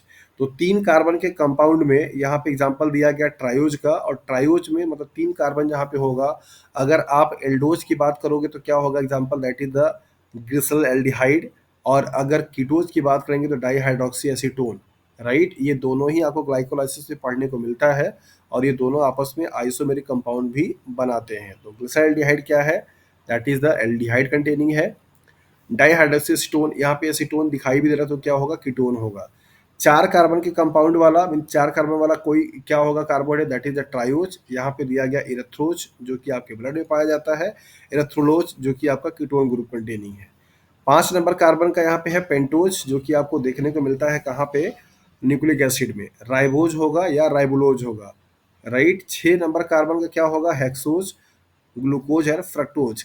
बहुत ही सिंपल सा सवाल है, और बहुत सारे टाइम पे बच्चे इस बात को बता नहीं पाते हैं। बताया जाता है C6H12O6, सेम फॉर्मूला ग्लूकोज के लिए भी है और वही फॉर्मूला फ्रक्टोज के लिए भी है।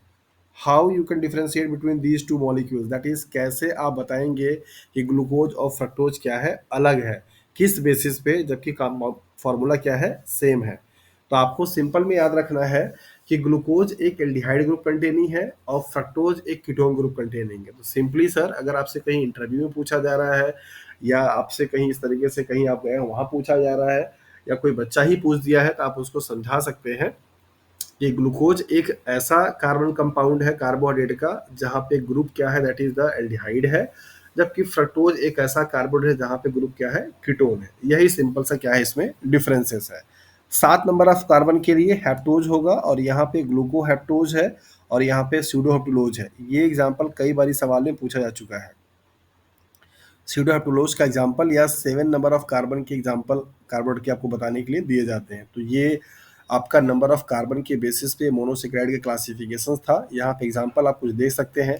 ये ट्रायोज है, एल्डिहाइड ग्रुप कंटेनिंग किया हुआ है, तो बेसिकली ये क्या है, that is the glycerol aldehyde. और यहाँ पे 4 नंबर ऑफ कार्बन का है, ये भी एल्डिहाइड का है, तो ये इरेथ्रोज, और ये आपका एल्डिहाइड ग्रुप कंटेन कर रहा है यहाँ पे, दैट इज 5 कार्बन का पेंटोज। यहाँ पे 6 कार्बन का, ये भी पेंटोज का ही है, ये आपका 6 कार्बन का हेक्सोज है, ये भी आपका 6 कार्बन का हेक्सोज है। यहाँ पे डी और डी तरीके से, ये गैलेक्टोज है, ये ग्लूकोज है, ये राइबोज है, और ये फ्रक्टोज है। यहाँ पे एक क्या है आपका, that is the ketone group contain किया हुआ है। तो ग्लूकोज में और फ्रक्टोज में फर्क आपको सिर्फ यही दिखेगा, यहाँ पे आपको एल्डिहाइड है, यहाँ पे आपको क्या है, कीटोन है। So this is the open chain linear structure of a carbohydrate molecule based on the number of a carbon, right? तो नंबर ऑफ कार्बन के बेसिस पे इनको क्या किया गया, इस कैटेगरी में डिवाइड किया गया। So now come to the next, that is the based on classification on functional group. Functional group के बेसिस पे कार्बोहाइड्रेट को 2 कैटेगरी में डिवाइड किया जाता है, एल्डोज में और कीटोज में। अगर ग्रुप क्या होगा, एल्डिहाइड होगा, तो उसे आप एल्डोज बोलते हैं, और अगर ग्रुप क्या होगा, कीटोन होगा, तो उसे आप क्या बोलेंगे, दैट इज द कीटोज के नाम से जानते हैं।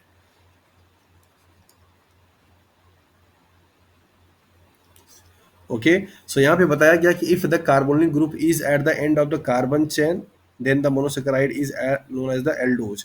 मतलब कि अगर आपका जो कार्बोनिल ग्रुप है, कार्बोनिल कार्बन का मतलब ये वाला कार्बन डबल बॉन्ड ऑक्सीजन वाला दिखाया जा रहा है, अगर ये किसी भी कार्बोहाइड्रेट के सबसे लास्ट में एंड पॉइंट पे होगा तो उसको आप क्या बोलोगे, एल्डिहाइड ही बोलोगे, एल्डोज बोलोगे। और अगर आपका क्या होगा, एट एनी अदर पोजिशंस, मतलब कार्बोनिल जो ग्रुप है वो किसी और पोजीशन पे हो, टर्मिनल पे ना हो, तो उसे आप क्या बोलोगे, दैट इज द कीटोज के नाम से जानते हैं। सो यहाँ पर आपने ये देख लिया एल्डोज का और कीटोज का स्ट्रक्चर। बताया जा रहा है कि all the monosaccharides except dihydroxy acetone contain. Last वाला पॉइंट एक बार और रिपीट कर दीजिए ना, एल्डिहाइड और कीटोन वाला। बताया गया कि कार्बोहाइड्रेट के अगर सबसे लास्ट पे टर्मिनल पे एल्डिहाइड ग्रुप होगा, मतलब ये कार्बोनिल ग्रुप होगा, तो उसको आप एल्डिहाइड बोलते हैं। और टर्मिनल के अलावा अगर बीच में होगा तो उसे आप कीटोन के नाम से जानते हैं। तो कीटोन वाले को कीटोज, एल्डिहाइड वाले को एल्डोज के नाम से जाना जाएगा। जैसे इस केस में आप देखिए, यहाँ पे आपका तीन कार्बन का कंपाउंड है, 1 2 3। सबसे लास्ट में मतलब एंड पे क्या हुआ, कार्बोनिल ग्रुप पाया गया। जबकि यहाँ पे आप देखिए बीच में पाया जा रहा है, तो जब इन बिटवीन होगा तो कीटोन होगा, और एट द एंड मतलब किसी भी एंड पॉइंट पे होगा तो क्या होगा, दैट इज द एल्डिहाइड होगा। ठीक है। Okay sir. सो यहाँ पे आपको एक इंपॉर्टेंट पॉइंट दिया गया है और इससे एक नया प्रॉपर्टी भी हम लोग यहाँ पे पढ़ेंगे। बताया जा रहा है कि all the monosaccharide except dihydroxy acetone contain one और more asymmetrical carbon, that means chiral carbon atom, and thus occurring in optically isomeric form. जितना भी स्ट्रक्चर आप यहाँ पे देख रहे हैं यहाँ ऊपर की तरफ में, ये सभी के सभी कंपाउंड्स कैसे हैं, ऑप्टिकली एक्टिव कंपाउंड्स हैं। ये ऑप्टिकली एक्टिव कंपाउंड्स क्या होंगे, इनको थोड़ा सा समझ लेते हैं। यहाँ पे अब पहले इस लाइन को आप समझ लीजिए। कोई भी एक ऐसा कार्बन जिस कार्बन के चारों वैलेंसी अलग अलग ग्रुप से क्या हो, कंप्लीट हो, उसको आप कायरल कार्बन के नाम से जानते हैं। जैसे मान लीजिए कार्बन है, इसकी 4 वैलेंसी है। यहाँ पे मान लीजिए कोई ए ग्रुप है, दूसरा कोई बी ग्रुप है, तीसरा कोई सी ग्रुप है, चौथा कोई डी ग्रुप है। ऐसे कार्बन को आप कायरल कार्बन के नाम से जानते हैं।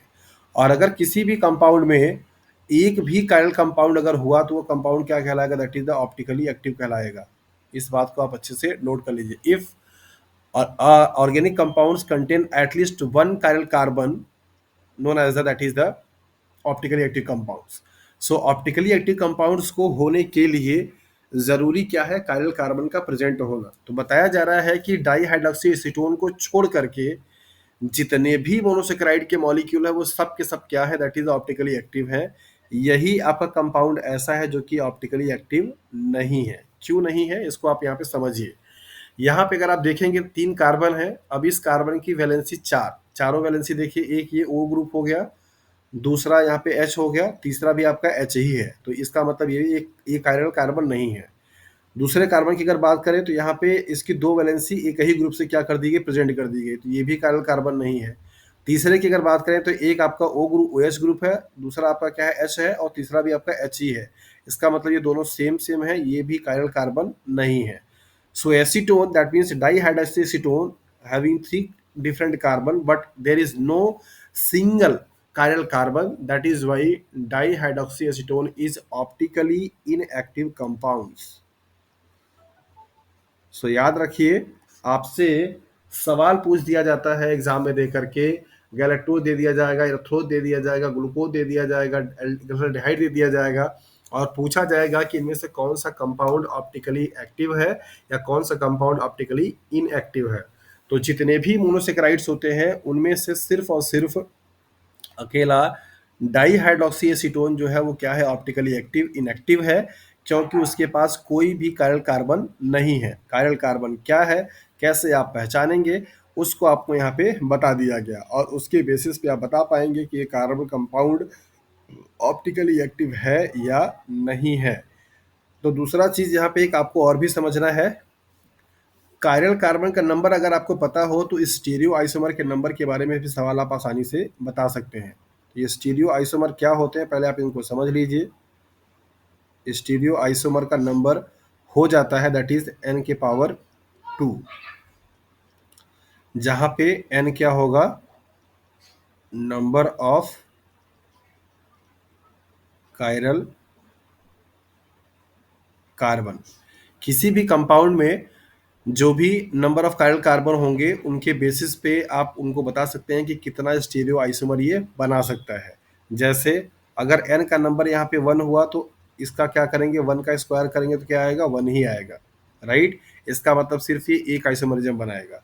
लेकिन अगर n की वैल्यू क्या हुई, 2 हुई, तो आप क्या करोगे, यहाँ पे 2 का स्क्वायर करोगे, ये वैल्यू कितना आएगा, दैट इज द 4 आएगा, राइट। इसका मतलब 4 डिफरेंट टाइप के आइसोमर यहाँ पे बन सकते हैं। ये बात सबको समझ में आ रही है? Yes sir. तो जरा मुझे आप लोग बताइए, इस स्क्रीन पे दिखाई देने वाला राइबोज जो आपको यहाँ पे दिखाई दे रहा है, इस राइबोज में कितने कायरल कार्बन होंगे और उस कायरल कार्बन के नंबर के बेसिस पे कितना इसमें क्या होगा, that is the stereo isomer बनेगा, बताइए।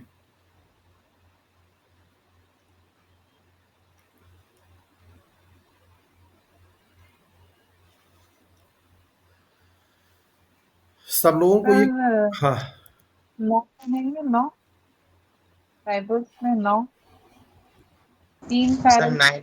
9 बनेंगे। 9 बनेगा। हाँ सर, 3 कार्बन कार्बन वो कार्बन है उसमें।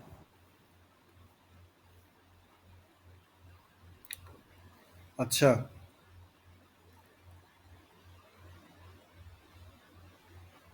कहाँ गया वो फॉर्मूला, फॉर्मूले में आप यहाँ पे थोड़ा सा चेंज कर लीजिए, ये बेस में 2 रहेगा, पावर में n रहेगा, नहीं तो फिर आपके सारे सवाल गलत हो जाएंगे।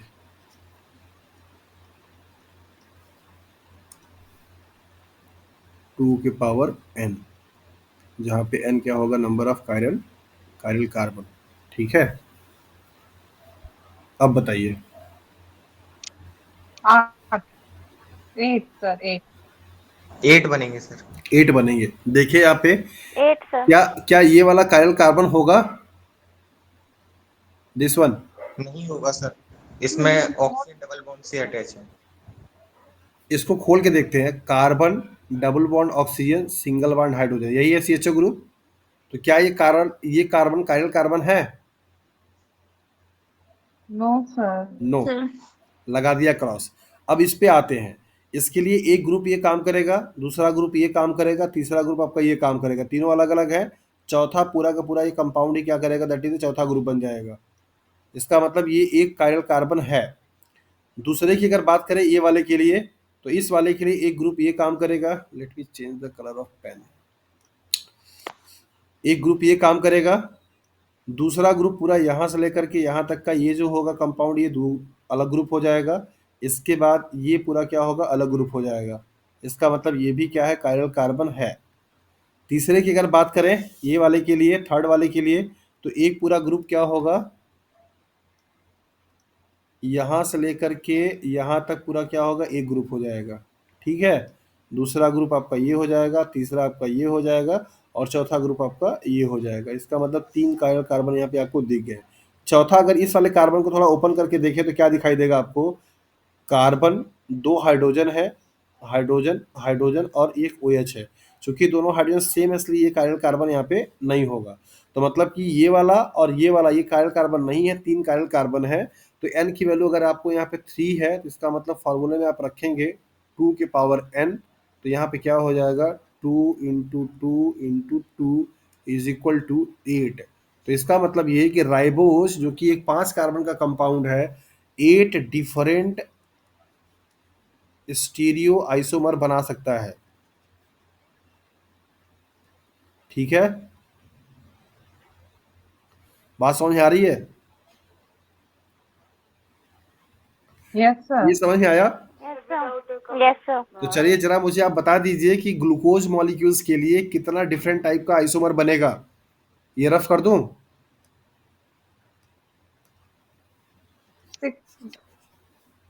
16। 16 सर। Very good. सो आपको यहाँ पे देखिए एक चीज तो क्लियर हो गया, क्या कि ओपन चैन वाले में ये वाला कार्बन आपके नहीं है, बीच वाले कार्बन आपको काउंट कर लेने हैं। तो 1 है, 2 है, 3 है, 4 है। तो अगर n की वैल्यू क्या हो गई, दैट इज द 4 हो गई, तो फॉर्मूले के अकॉर्डिंगली हमारा क्या होगा यहाँ पे, 2 into 2 into 2 into 2 is equal to 16। That means what, a glucose molecules can form 16 different types of stereoisomer. ठीक है, ये सवाल आपसे एग्जाम में पूछा जा चुका है, इसलिए इस पे इतना टाइम दिया।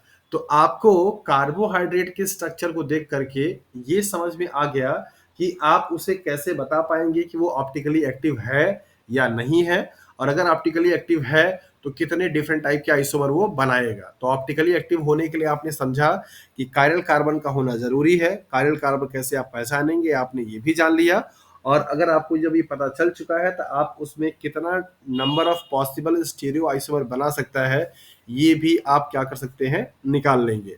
तो आपको जो ये पीडीएफ मिला है, इस पीडीएफ में आप सभी कंपाउंड के सामने उसके स्टीरियो आइसोमर की संख्या अपने हिसाब से लिख लेंगे कि किस तरीके से कितना ये बना रहा है। ठीक है, होपफुली कि अभी ये चीजें समझ में आ गई होंगी। सो अब यहाँ पर आते हैं, दैट इज स्ट्रक्चर्स को लेकर के। मोनोसेकेराइड जो मॉलिक्यूल होते हैं उनका स्ट्रक्चर्स दो तरीके से एग्जिस्ट करता है, साइक्लिक फॉर्म में और लीनियर ओपन चेन के फॉर्म में। सो साइक्लिक फॉर्म वाले को हावर्थ प्रोजेक्शन फार्मूला बोलते हैं और लीनियर चेन वाले को फिशर प्रोजेक्शन फार्मूला के नाम से जानते हैं। तो कभी कभी आपसे ये भी सवाल पूछ दिया जाता है कि फिशर प्रोजेक्शन फार्मूला और हावर्थ प्रोजेक्शन फार्मूला दोनों किस फॉर्म को रिप्रेजेंट करता है। यहाँ पे स्टेटमेंट आपको दिया जा रहा है, that is what monosaccharide such as glucose exist both as a straight chain and cyclic structure. दोनों तरीके से ये देखने को आपको मिलता है। ये वाला स्ट्रेट चेन है, ये वाला क्या है, साइक्लिक स्ट्रक्चर है। Cyclic structures are the result of hemiacetal formation by intramolecular reactions between the carbonyl group and the hydroxyl group। मतलब कि कार्बोनिल ग्रुप जो ये दिखाई दे रहा है, that is carbon double bond O, और हाइड्रोक्सिल ग्रुप, इन दोनों के बीच में रिएक्शन होने से, मतलब कि जब कोई एल्डिहाइड अल्कोहल के साथ में रिएक्शन अगर करता है तो वहां पे बनाता है क्या, दैट इज द हेमिएसिटल। और जब कोई कीटोन अल्कोहल के साथ रिएक्शन करेगा तो क्या बनाएगा, हेमिकेटल। तो हेमिएसिटल का मतलब कि इस तरीके से इसका रिएक्शन होने के बाद यहाँ पे जो बॉन्ड बना है साइक्लिक फॉर्म होने के लिए, तो आपसे सवाल कैसे पूछा जाता है कि चेन फॉर्म से साइक्लिक फॉर्म में बनने के लिए किन दो कार्बन के बीच में रिएक्शन होता है। तो आप यहाँ पे याद रखिए, या किन दो ग्रुप के बीच में। तो कार्बोनिल का जो कार्बन है और हाइड्रोक्सिल का जो OH है, उन दोनों के बीच में क्या होगा, आपका रिएक्शन होगा, और तब जाकर के यहाँ पे क्या बनता है, that is the cyclic structure बन जाते हैं। तो यहाँ पर आपको यही दिखाया जा रहा है, यही स्टेटमेंट यहाँ पे लिखे हुए हैं। A molecule with the chiral centre can have 2n, मतलब ये फॉर्मूला आपको बता ही दिया, 2 की पावर n वाला स्टीरियोआइसोमर को लेकर के। सो ये दोनों स्ट्रक्चर का फॉर्मूला आपने यहाँ पे देख लिया कि ये कौन सा दैट इज साइक्लिक होगा, कौन सा क्या होगा, चेन के फॉर्म में होगा। साइक्लिक वाले का नंबरिंग यहाँ से है, चेन वाले का नंबरिंग यहाँ से है, दैट मीन्स ये क्या आपका फंक्शनल ग्रुप होता है। कॉन्फ़िगरेशन, जो कार्बोहाइड्रेट मॉलिक्यूल होते हैं उनका कॉन्फ़िगरेशन किया जाता है डी और एल के फॉर्म में। तो ये डी और एल क्या फॉर्म है, क्या कॉन्सेप्ट है, आप इसको यहाँ पे समझ लीजिए बहुत जल्दी से ही। ये सबसे सिंपल एग्जांपल लिया गया कार्बोहाइड्रेट का, दैट इज द ग्लिसरॉल्डिहाइड। यहाँ पे बताया जा रहा है कि कार्बन जितने भी कार्बोहाइड्रेट के मॉलिक्यूल होंगे, नीचे वाले कार्बन से दूसरे वाले कार्बन पे जो ये OH ग्रुप है उसके ओरिएंटेशन के बेसिस पे क्या किया गया, ये कॉन्फ़िगरेशन दिया गया। राइट हैंड साइड में होगा तो उसको आप डी फॉर्म बोलेंगे, that is D form. Left hand side में होगा तो उसको आप बोलेंगे एल फॉर्म। कौन से कार्बन पे, नीचे से दूसरा, नीचे से दूसरा, मतलब सबसे लास्ट में जो हाइड्रोक्सिल ग्रुप वाला कार्बन है उस कार्बन से उसके जस्ट ऊपर वाले कार्बन पे अगर OH group right hand side में होगा तो आप उसको क्या बोलोगे, that is the D form. और अगर लेफ्ट हैंड साइड में होगा तो आप क्या बोलोगे, that is the L form के नाम से जाना जाता है। तो यही कॉन्फ़िगरेशन आपको यहाँ पे दिखाया जा रहा है। जैसे आप देख सकते हैं, ये ग्लूकोज है, ये डी फॉर्म है और ये एल फॉर्म है। तो नीचे से दूसरा वाला कार्बन पे OH ग्रुप यहाँ पे क्या है, राइट हैंड साइड में है, तो इसको क्या बोल दिया गया, that is the D form. और OH ग्रुप यहाँ पे क्या है, that is the left hand side में है, तो इसको क्या बोल दिया गया, एल फॉर्म के नाम से जानते हैं। तो एल और डी ये कॉन्फ़िगरेशन होता है, और इस कॉन्फ़िगरेशन को करने के लिए आपको OH ग्रुप को देखना पड़ता है कौन से कार्बन पे, नीचे से सेकेंड वाले कार्बन पे। ठीक है, यहाँ पे दो तरीके कॉन्फ़िगरेशन होते हैं, एक कैपिटल डी, कैपिटल एल, और एक स्मॉल डी, स्मॉल एल होता है। तो इन दोनों में डिफरेंसेस क्या है, कभी कभी आपसे ये पूछ दिया जाता है कि अगर ग्लूकोज के सामने इस तरीके से स्मॉल डी और स्मॉल एल लिखा है, capital D small D capital L लिखा है, तो उसका क्या मीन होता है, यहाँ पे आप उसको समझ लीजिए। जैसा कि आपने पहले देखा कि कैपिटल डी और कैपिटल एल ये सिर्फ कॉन्फ़िगरेशन है रिप्रेजेंट करने का OH ग्रुप के बेसिस पे, लेकिन ये जो डी और एल है ये क्या है, ऑप्टिकल प्रॉपर्टी है। क्या है, ऑप्टिकल प्रॉपर्टी है। कैसा ऑप्टिकल प्रॉपर्टी, वो कि जब कोई ऑप्टिकली एक्टिव कंपाउंड का सॉल्यूशन से अगर कोई प्लेन पोलराइज लाइट को क्या कराया जाए, पास कराया जाए। पहले आप इसको समझ लीजिए। लाइट जो कि मल्टीपल डायरेक्शंस में क्या होती है, स्कैटर्ड होती है। जब उसको किसी आप पोलराइजर से क्या करते हैं, पास कराते हैं, तो सभी लाइट का डायरेक्शन एक डायरेक्शन में हो जाता है। ऐसे लाइट को आप प्लेन पोलराइज लाइट के नाम से जानते हैं। नॉर्मली जो नेचर में लाइट एग्जिस्ट करती है उसका डायरेक्शंस आपको ऐसा दिखाई देगा, हर डायरेक्शंस में क्या होगा, स्कैटर्ड होगा। लेकिन उसको प्लेन पोलराइज लाइट में कन्वर्ट करने के लिए एक पोलराइजर आता है जो कि स्पेशल क्लास का ग्लास होता है। पोलराइजर से जब आप पास कराएंगे तो पूरी की पूरी लाइट क्या होती है, एक डायरेक्शन में हो जाती है। ऐसे लाइट को आप plane polarised light means PPL के नाम से जानते हैं। तो जब ये पीपीएल किसी ऐसे सॉल्यूशन से जो कि ऑप्टिकली एक्टिव कंपाउंड है, लाइक एज ग्लूकोज है, से अगर ये पास कराया जाता है तो ये ऑप्टिकली एक्टिव कंपाउंड इस लाइट को रोटेट कराने की एबिलिटी रखता है। तो अगर ये सॉल्यूशन इस लाइट को दैट मीन्स क्लॉकवाइज डायरेक्शन में क्या करती है, रोटेट कराती है, तो उसे आप बोलते हैं डेक्स्ट्रो रोटेटरी, और उसको प्लस साइन देते हैं और स्मॉल डी से क्या करते हैं, रिप्रेजेंट करते हैं। जबकि अगर वो लाइट मतलब वो सॉल्यूशन अगर उस लाइट को एंटी क्लॉकवाइज में क्या कराए, रोटेट कराएगा उल्टा की तरफ, तो उसे आप बोलते हैं लिवो रोटेटरी, और माइनस साइन से रिप्रेजेंट करते हैं, स्मॉल एल के नाम से यहाँ पे जानते हैं। तो स्मॉल डी और small L is the optical rotation of optically active compound का ऑप्टिकली एक्टिव कंपाउंड का ऑप्टिकल रोटेशन की एबिलिटी को बताता है। जबकि कैपिटल डी और स्मॉल डी क्या है, सिर्फ और सिर्फ एक कॉन्फ़िगरेशन है based on the OH group present on the second carbon of the carbohydrate molecule. So hopefully कि अभी आपको कैपिटल डी स्मॉल डी और कैपिटल एल स्मॉल एल का डिफरेंस समझ में अच्छे तरीके से आ गया होगा। तो यहाँ पे दोनों मॉलिक्यूल का आप देख सकते हैं कि ये एक सिर्फ कॉन्फ़िगरेशन है, जबकि ये क्या है, ऑप्टिकल रोटेशन है, ऑप्टिकल प्रॉपर्टी है लाइट को रोटेट कराने की। क्लियर है? Yes sir. Okay, so next configuration है that is the alpha and beta configuration. इसको आप एनोमर के नाम से भी जानते हैं। सो बेसिकली साइक्लिक स्ट्रक्चर में नंबर पहला वाला जो कार्बन होता है उसको आप एनोमेरिक कार्बन के नाम से जानते हैं। क्या बोलते हैं, एनोमेरिक कार्बन। ठीक है, एनोमेरिक कार्बन पे हाइड्रोक्सिल ग्रुप का जो ओरिएंटेशन है उसके बेसिस पे ये अल्फा और बीटा कॉन्फ़िगरेशन दिया गया। अगर उस एनोमेरिक कार्बन पे मीन्स ये वाले कार्बन पे हाइड्रोक्सिल ग्रुप का ओरिएंटेशन क्या होगा, अपर साइड में होगा तो उसे आप क्या बोलेंगे, बीटा बोलेंगे।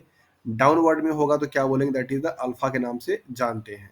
सो अल्फा एंड बीटा दोनों आपस में क्या है, एनोमर्स होते हैं। एनोमर्स वो होते हैं ऐसे कार्बोहाइड्रेट के मॉलिक्यूल जिनमें हाइड्रोक्सिल ग्रुप का ओरिएंटेशन एनोमेरिक कार्बन पे क्या हो, चेंज हो, उन मॉलिक्यूल्स को आप एनोमर के नाम से जानते हैं। The two cyclic form of a glucose, alpha D glucose and beta D glucose, that differ in the orientation of hydroxyl group at the C1 carbon, also known as the anomeric carbon. तो carbon first पे hydroxyl group का orientation क्या हो, अगर change हो, तो ऐसे molecules को आप एनोमर के नाम से जानते हैं। Alpha and beta are the anomer configuration. Okay, so इसी अल्फा और बीटा फॉर्म के कन्वर्जन को एक वर्ड दिया जाता है जिसको आप बोलते हैं म्यूटा रोटेशन।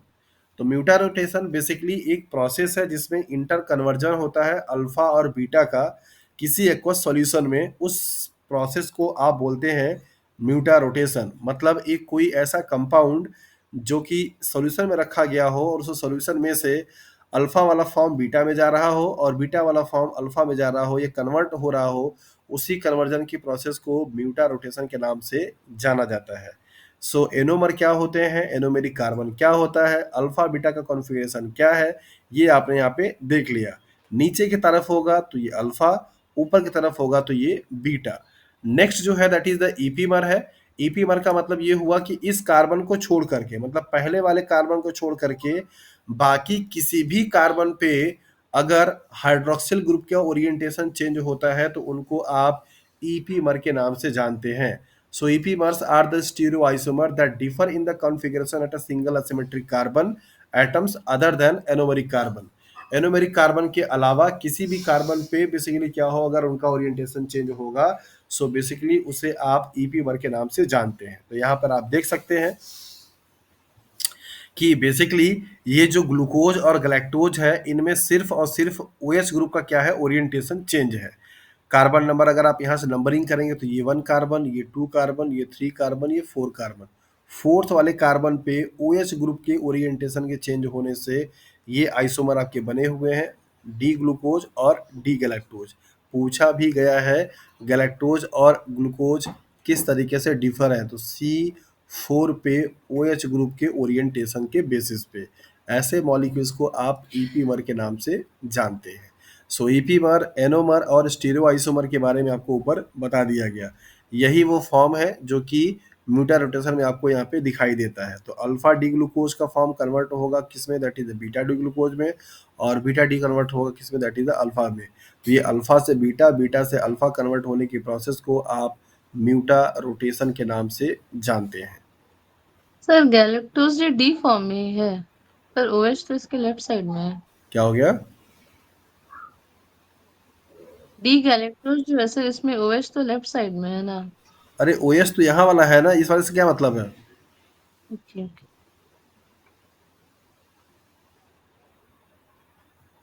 यहाँ पे जो सेकंड वाला कार्बन का हाइड्रोजन ऑक्साइड है, ये तो राइट साइड में ही है ना। Yes sir. तो आपको डी और एल का कॉन्फ़िगरेशन सिर्फ इस वाले से है, सारे हाइड्रोक्सिल ग्रुप से नहीं। नीचे से दूसरा, याद रखिए, ये आपको फिगर दिखाया था यहाँ पे, नीचे से दूसरा, अगर राइट में होगा तो डी, लेफ्ट में होगा तो एल। तो यहाँ आपको कहाँ दिखाई दे रहा है लेफ्ट में? यस सर, वो मिसअंडरस्टैंडिंग ये हो गई। चौथे नंबर कार्बन का है, ठीक है। साइक्लिक जो फॉर्म होगा मोनोसेकेराइड्स का, वो दो तरीके से हो सकता है, पायरानोज के फॉर्म में और फ्यूरानोज के फॉर्म में। पायरानोज बेसिकली क्या है, एक 6 मेंबर्ड रिंग होती है, 6 मेंबर्ड रिंग, और जिसमें कार्बन का नंबर कितना होगा, 5 होगा। फ्यूरानोज एक 5 मेंबर्ड रिंग होती है, जिसमें कार्बन का नंबर कितना होगा, दैट इज 4 होगा, याद रखिएगा। ग्लूकोज एक एग्जाम्पल है पायरानोज फॉर्म का, और फ्रक्टोज एक एग्जाम्पल है फ्यूरानोज फॉर्म का। तो फ्यूरानोज और पायरानोज क्या होते हैं, इनको आप समझ लीजिए। ये एक एरोमेटिक कंपाउंड्स है। आपसे पूछा जाता है कि पायरानोज क्या है, तो आप याद रखिए 6 मेंबर्ड होगा, मतलब वहां पे 6 मेंबर होंगे, लेकिन उनमें कार्बन कितना होगा, 5। 1 2 3 4 5, ये ऑक्सीजन को मिलाकर के 6 मेंबर हो जाते हैं। तो 6 मेंबर्ड 5 कार्बन। फ्यूरानोज जो होगा 5 मेंबर्ड 4 कार्बन, 1 2 3 4, ठीक है। तो फ्रक्टोज क्या है, एग्जाम्पल किसका है, फ्यूरानोज का। ग्लूकोज एग्जाम्पल किसका, दैट इज द पायरानोज का। जब एल्डिहाइड का रिएक्शन एल्कोहल से कराया जाएगा तो हेमी एसिटल बनेगा, और ये एग्जाम्पल किसका है, डी ग्लूकोज का। और कीटोन का रिएक्शन जब कराया जाएगा अल्कोहल से तो क्या बनेगा, that is the hemiketal बनेगा। ये भी सवाल पूछा जा चुका है, हेमी एसिटल और हेमी केटल कब बनेगा और किसके रिएक्शन के साथ में। सर मुझे 5 मेंबर 4 कार्बन, क्या आपने क्या बोला? देखिए ये जो आपको स्ट्रक्चर यहाँ पे दिखाई दे रहा है पायरानोज का, ये रिंग जो दिखाई दे रही है वो 6 मेंबर्ड है, मतलब यहाँ पे मेंबर पूरे कितने हैं, 6 हैं, लेकिन कार्बन कितना है, सिर्फ 5 है। आपको जो सवाल यस। में देता है वहां पे इस तरीके से दे देगा कि पायरानोज क्या है, 6 मेंबर्ड 6 कार्बन, 6 मेंबर्ड 5 कार्बन, इस तरीके से। तो पायरानोज जो है वो 6 मेंबर का कंपाउंड है, लेकिन कार्बन उसमें 5 ही है। फ्यूरानोज 5 मेंबर का कंपाउंड, लेकिन कार्बन उसमें क्या है, 4 ही है, ओके सर, ओके। ठीक है। ओके सो ये स्टीरियो आइसोमर का यहाँ पे आपको कॉन्सेप्ट दिया जा रहा है। स्टीरियो आइसोमर बेसिकली ऐसे आइसोमर्स होते हैं जिनका मॉलिक्यूलर फार्मूला सेम हो, लेकिन स्पेशियल अरेंजमेंट क्या हो, डिफरेंस हो। मतलब स्पेस में उनके जो पाए जाने वाले साइड ग्रुप चेन होते हैं, वो चेन या फंक्शनल ग्रुप जो हो आपस में क्या हो, डिफर हो। ऐसे आइसोमर्स को आप स्टीरियो आइसोमर के नाम से जानते हैं। स्टीरियो आइसोमर को दो कैटेगरी में डिवाइड किया जाता है, इनेंशियोमर एंड डायस्टीरियोमर। ऐसे स्टीरियो आइसोमर जो कि बेसिकली एक दूसरे का मिरर इमेज देते हैं, उनको आप क्या बोलते हैं, इनेंशियोमर बोलते हैं। जबकि जो मिरर इमेज ना दें, नो मिरर इमेज, तो उनको आप क्या बोलोगे, डायस्टीरियोमर के नाम से जानते हैं। ओके सो स्टीरियोमर का मतलब क्या हुआ कि स्पेशियल अरेंजमेंट है, मतलब कि कार्बन कंपाउंड का ये जो अरेंजमेंट है यहाँ पे इनके फंक्शनल ग्रुप का अरेंजमेंट क्या हो, डिफरेंट डिफरेंट हो स्पेस में, मतलब 3 डायमेंशनल में, तो उसको आप क्या बोलोगे, that is the stereo isomer. और ये दो तरीके से होते हैं, दैट इज द इनेंशियोमर और डायस्टीरियोमर। तो इनेंशियोमर का मतलब ये हो गया जो मिरर इमेज देते हैं, डायस्टीरियोमर का मतलब ये हो गया जो कि मिरर इमेज नहीं देते हैं। जैसे देखिए यहाँ पर आपको दिया गया, ये दोनों कंपाउंड आपस में क्या है, मिरर इमेज देते हैं, मतलब आप इसको ऐसे उल्टा करोगे तो यही बन जाएगा, या इसको उल्टा करेंगे तो यही बन जाएगा। और ये दोनों आपस में क्या है, डायस्टीरियोमर है, मतलब ये उल्टा करने पर वही आपका नहीं बनेगा। ओके, सो डायस्टीरियोमर इनेंशियोमर क्या है ये आपको यहाँ पे फिगर से समझाया गया है, और आप इसको अच्छे से समझेंगे कि मिरर इमेज कैसे बन रहा है कैसे नहीं, तो आपको ठीक से समझ में आ जाएगा। सो आज की क्लास में हम लोगों ने बायोमोलिक्यूल्स की ब्रीफ किया, और इसके साथ में कार्बोहाइड्रेट का एक सेक्शन पूरा हमारा खत्म हो गया, दैट इज द मोनोसेकेराइड। कल की क्लास में हम लोग डाइसेकेराइड और पॉलीसेकेराइड को क्या करेंगे, कवर करेंगे। सो आज के लिए इतना ही, नेक्स्ट क्लास में मिलेंगे हम लोग मोनो डाइसेकेराइड के साथ में और पॉलीसेकेराइड के साथ में। ठीक है, संडे को आपका टेस्ट होगा, उसकी तैयारी आप करते रहिए। कल की क्लास सैटरडे क्लास नहीं होगी, फ्राइडे में क्लास होगा। कल आपको पूरा कार्बोहाइड्रेट खत्म कर देंगे, मतलब मोनो डाइसेकेराइड और पॉलीसेकेराइड। तो अब तक जितना भी पढ़ाया हूँ वहां से लेकर के कार्बोहाइड्रेट तक का पूरा टेस्ट आपको संडे को दिया जाएगा, तो उसके लिए तैयार रहिएगा। ठीक है, यस सर। चलिए, so good night to all. Good night.